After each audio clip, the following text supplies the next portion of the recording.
사랑하는 형제자매 여러분, 오늘 우리는 세계 교정 공동체를 위하여 수영자들과 그리고 교정 현실을 헌신적으로 돌보며 묵묵히 수고하는 모든 이들을 위하여 희망의 희년을 마음 깊이 새기며 함께 기념하고 있습니다. 의미가 깊고 상징성이 풍부한 선택으로 우리는 전례가 기뻐하여라 가우데테라고 부르는 대림 제3주일에 이 거룩한 시간을 정성껏 거행합니다. 이는 성찬례 입당송의 첫 말씀에서 나온 표현입니다. 곧 항상 주님 안에서 기뻐하십시오라는 초대의 말씀입니다. 이 주일은 전례력 안에서 기쁨의 주일이며 기다림의 여정 한가운데에서 빛처럼 비추는 밝고 희망찬 차원을 우리에게 다시금 깊이 상기시켜줍니다. 곧 기쁜 일이 반드시 일어날 것이라는 믿음을 새롭게 일깨워줍니다. 이와 관련하여 지난해 12월 26일 프란치스코 교황님께서는 레비비아 교도소 안에 있는 주님의 기도 성당에서 성문을 여시며 그 자리에서 모든 이에게 마음에 오래 남을 초대의 말씀을 건네셨습니다. 두 가지를 여러분에게 말합니다. 첫째, 손에 밧줄을 굳게 쥐고 희망의 닻을 단단히 붙드십시오. 둘째, 두려움 없이 마음의 문을 활짝 여십시오. 히브리서가 말하듯 공간과 시간의 모든 장벽을 넘어 영원으로 던져진 닻의 이미지에 기대어 교황님께서는 우리에게 다가올 생명에 대한 믿음을 흔들림 없이 지켜내고 어떤 상황에서도 포기하지 말며 언제나 더 나은 미래의 가능성을 신뢰하라고 초대하셨습니다. 동시에 교황님께서는 우리가 살아가는 환경 안에서 넓은 마음과 열린 시선으로 각자의 자리에서 정의와 사랑의 일꾼으로 살아가라고 분명하고도 간곡히 권고하셨습니다. 희년의 해가 이제 마무리를 향해 가는 이때 우리는 많은 이들의 헌신과 끈질긴 노력이 있음에도 불구하고 교정 세계 안에 여전히 이 방향에서 해야 할 일이 적지 않으며 아직도 갈 길이 멀다는 사실을 겸손한 마음으로 인정해야 합니다.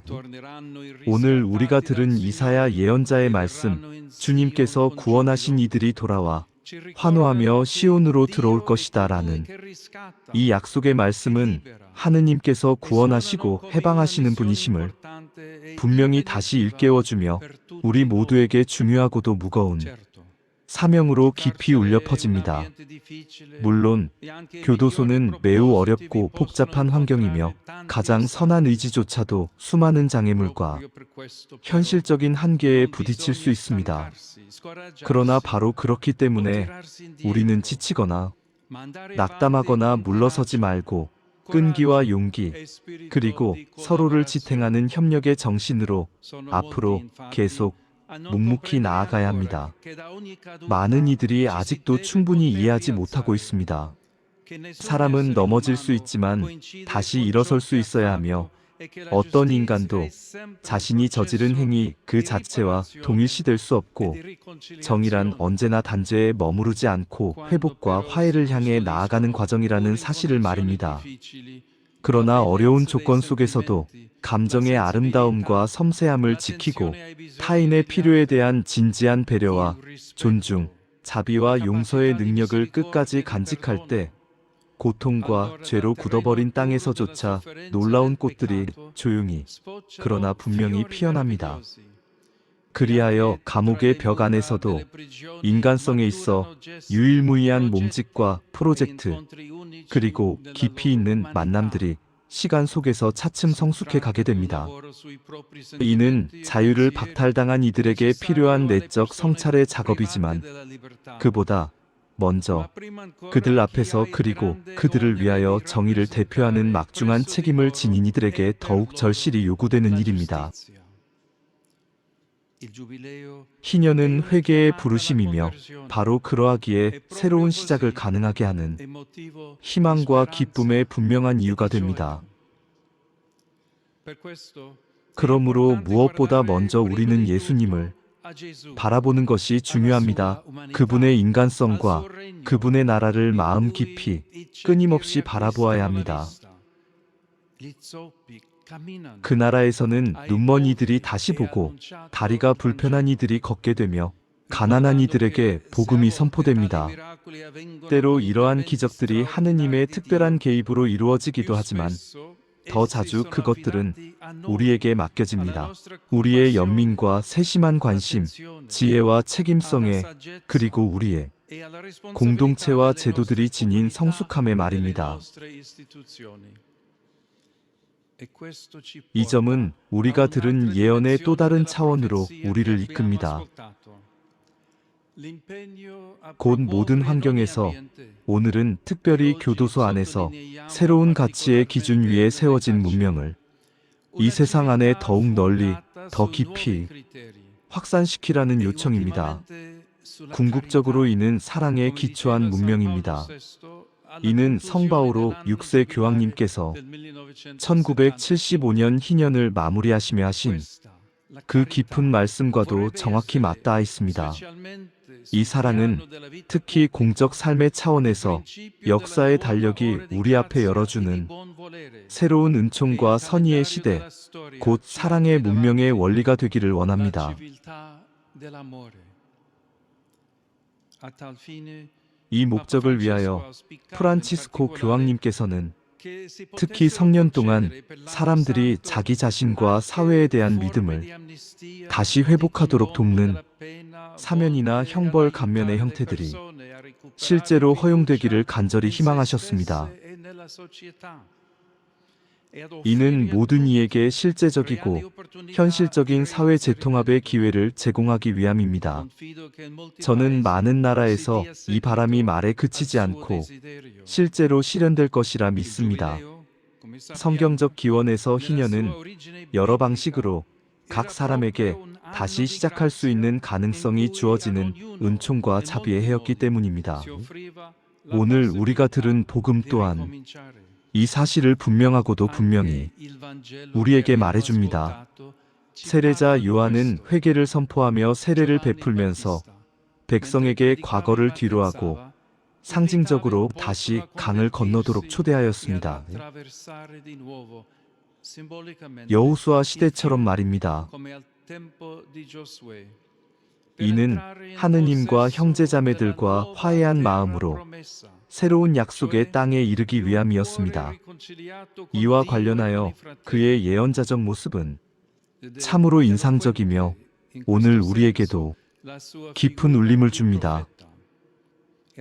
그는 올곧고 엄격하며 감옥에 갇힐 만큼 담대하게 진리를 말한 사람이었고 결코 바람에 흔들리는 갈대가 아니었습니다.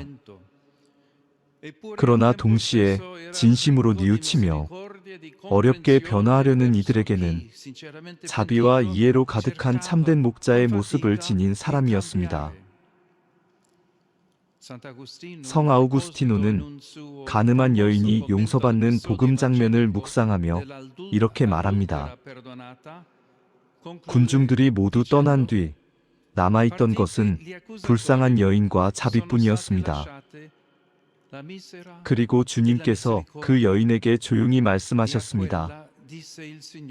가서 이제부터는 다시는 죄를 짓지 마라.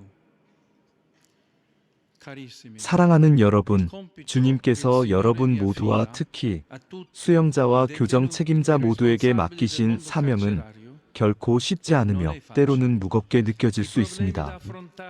해결해야 할 문제들은 여전히 많습니다. 과밀 수용의 문제를 생각해 봅시다.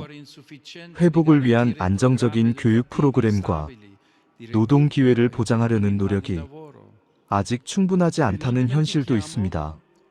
그리고 개인적 차원에서 과거의 무게와 몸과 마음에 남은 상처들, 반복되는 실망, 회개의 길을 걸을 때 자기 자신과 타인에게 요구되는 끝없는 인내, 그리고 포기하거나 더 이상 용서하지 않으려는 유혹도 결코 가볍게 여겨서는 안 됩니다.